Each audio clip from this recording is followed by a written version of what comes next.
کیا ہو اگر زمین 5 سیکنڈ کے لیے گھومنا بند کر دے؟ اس اچانک رکنے سے کتنا نقصان ہوگا؟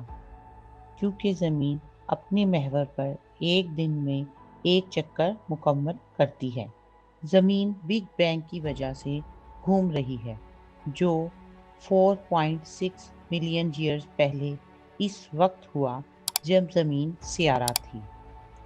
جیسے ہی گیس اور دھول کی ایک بڑی ڈسک سورج کے گرد گھومتی ہے، دھول اور چٹان ایک ساتھ جمع ہو جاتے ہیں۔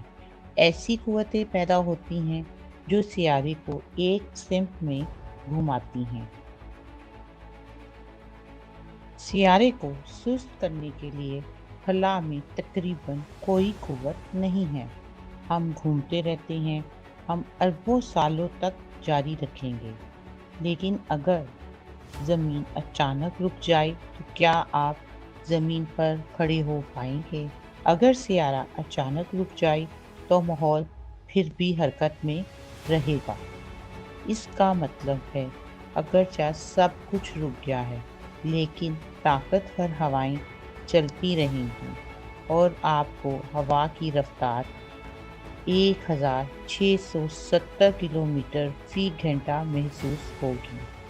اس کا مطلب ہے اگرچہ سب کچھ رک گیا ہے، لیکن طاقتور ہوائیں چلتی رہیں گی اور آپ کو ہوا کی رفتار 1670 کلومیٹر فی گھنٹہ محسوس ہوگی۔ وہ ہوائیں آپ کو آپ کے پیروں سے گرا دیں گی۔ یہ ہوائیں اتنی تیز ہوں گی کہ زمین کی پرت کو پھاڑ دیں گی۔ لہٰذا اس سے کوئی فرق نہیں پڑے گا کہ آپ باہر کھلے میدان میں ہیں یا فولاد سے مضبوط عمارت کے اندر۔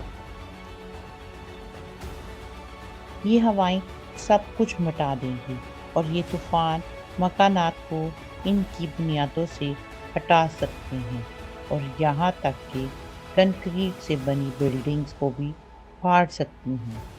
زمین کے ہنگامی وقفے سے آنے والی ہوائیں اس سے 3 گنا زیادہ طاقتور ہوں گی۔ لہٰذا اگر آپ کے پیروں کے نیچے کی کرسٹ نہیں ٹوٹی ہے تو آپ اور بہت ساری دوسری چیزیں بہت دور تک اڑ جائیں گی، لیکن زمین کے مدار سے باہر نہیں، کیونکہ آپ کو خلا میں داخل ہونے کے لیے جس رفتار کی ضرورت ہے وہ تقریباً 40,000 کلومیٹر فی گھنٹہ ہے۔ لیکن یہ واحد خطرہ نہیں جس پر آپ کو ان مختصر 5 سیکنڈوں میں نظر رکھنے کی ضرورت ہوگی۔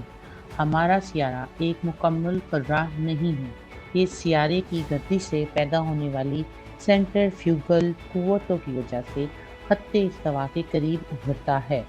اگر گردش رک جائے تو زمین تیزی سے ایک مکمل قرہ میں تبدیل ہو جائے گی۔ خط استوا کے قریب جمع ہونے والا تمام پانی پولز کی طرف بہہ جائے گا، جس سے بڑے پیمانے پر سونامی پیدا ہوگی۔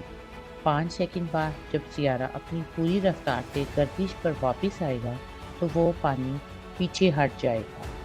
پانی کی طوفانی لہریں ہر چیز سے 2 بار ٹکرائیں گی۔